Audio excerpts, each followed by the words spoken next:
মধ্যপ্রাচ্যে নতুন করে উত্তেজনা ছড়িয়েছে ইরান ইসরায়েল পরিস্থিতিকে ঘিরে। এমন এক সময় এই উত্তেজনা তৈরি হলো যখন যুক্তরাষ্ট্রের প্রেসিডেন্ট ডোনাল্ড ট্রাম্প দাবি করেছিলেন ইরানের সঙ্গে একটি সম্ভাব্য চুক্তি রবিবারের মধ্যেই চূড়ান্ত হতে পারে। এস্তোনিয়ান এন্টারপ্রেনারশিপ ইউনিভার্সিটির প্রভাষক ডক্টর আমিনুল ইসলাম এক ফেসবুক পোস্টে দাবি করেছেন, ইরানের সঙ্গে সম্ভাব্য একটি চুক্তি চূড়ান্ত হওয়ার ঠিক আগ মুহূর্তে মধ্যপ্রাচ্যে নতুন করে উত্তেজনা সৃষ্টি হয়েছে। তিনি বলেন, ট্রাম্প গতকাল রাতে বলেছিল, the deal is going to be finalised tomorrow. Trump আর পেজেশকিয়ান হ্যান্ডশেক করেছে। এই দৃশ্য কি আর নেতানিয়াহুর সহ্য হবে? তিনি আরও বলেন, তো সে কি করছে আজ? তিনি স্মরণ করিয়ে দেন, সোজা লেবাননের রাজধানী দক্ষিণ বেরুতে ভয়াবহ হামলা চালিয়েছে।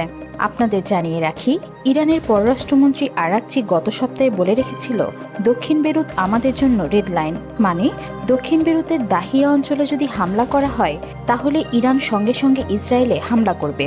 নেতানিয়াহু ঠিক সেই কাজটাই করেছে, যাতে করে কোনো চুক্তি না হয়। ডক্টর আমিনুল ইসলামের পোস্ট অনুযায়ী হামলার পর ফক্স নিউজকে ট্রাম্প বলেন, লেবাননে সংঘটিত প্রাণঘাতী হামলার জবাবে ইসরায়েলের বিরুদ্ধে কোনো হামলা না চালাতে আমি ইরানকে আহ্বান জানাবো। মানে হচ্ছে, ট্রাম্প বুঝতে পেরেছে ইরান হয়তো ইসরায়েলে হামলা চালাবে এবং ওই হামলা ইসরায়েলের পক্ষে ঠেকানো সম্ভব নয়। এখন আমেরিকার সকল সংবাদ মাধ্যমে ট্রাম্পের এই কথা ব্রেকিং নিউজ হিসেবে চলে এসেছে।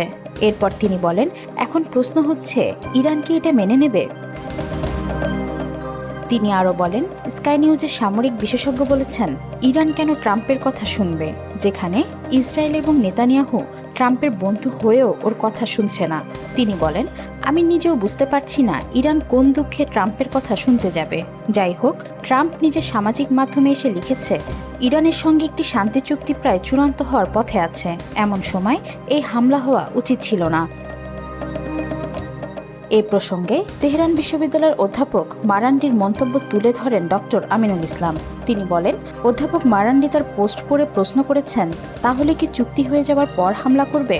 একই সঙ্গে মার্কিন সামরিক বিশেষজ্ঞ ও অবসরপ্রাপ্ত কর্নেল ডগলাস ম্যাকগ্রেগরের বক্তব্য উদ্ধৃত করে তিনি বলেন, ম্যাকগ্রেগর বলেছেন, এই চুক্তি হলেও কোনো লাভ হবে না যদি ইসরায়েলকে থামানো না যায়। তিনি বলেন, এই অবস্থায় চুক্তি হওয়া কি আদৌ সম্ভব?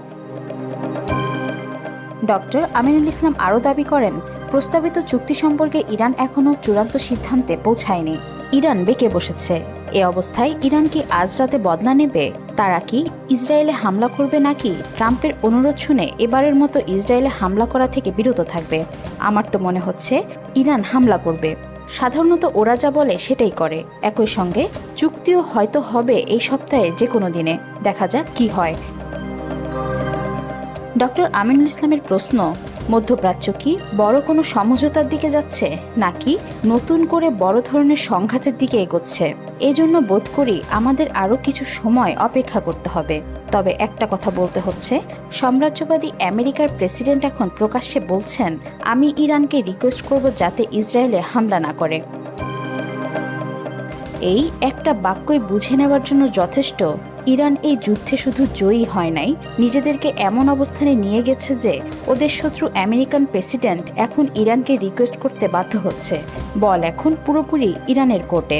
সিদ্ধান্ত ইরানই নিচ্ছে। ইরান বুঝিয়ে দিচ্ছে, আমেরিকা যদি ইসরায়েলকে না থামায় তাহলে ইরানই ইসরায়েলকে থামিয়ে দেবে। তিনি মাইকেল ক্লার্কের একটি কথা উল্লেখ করে বলেন, গতকাল স্কাই নিউজের সামরিক বিশেষজ্ঞ অধ্যাপক মাইকেল ক্লার্ক যা বলেছেন সেটা আবারও মনে করিয়ে দিই আপনাদের। তিনি বলেছেন, আমেরিকা এপ্রিলের 8 তারিখেই এ যুদ্ধে হেরে গেছে। মানে 39 দিনের যুদ্ধে ইসরায়েল 8,000 বোমা মেরেছে ইরানে, আমেরিকা মেরেছে 13,000-এর মতো।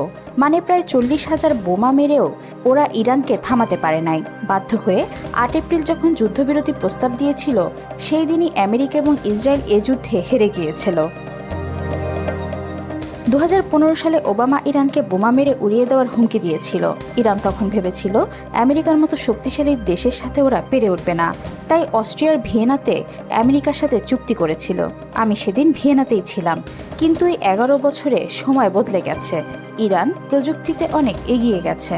40,000 বোমা হজম করেও ইরান দেখাতে পারছে যে আমরা এখনও টিকে আছি এবং মাথা উঁচু করে বেঁচে আছি।